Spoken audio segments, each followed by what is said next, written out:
सहता है।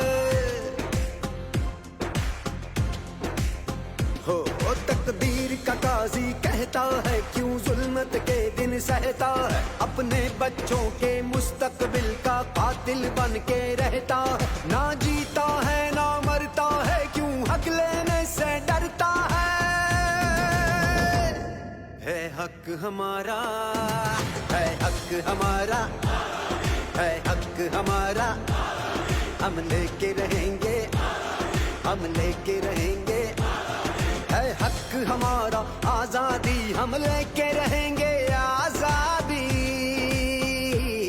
हम लेके रहेंगे आजादी।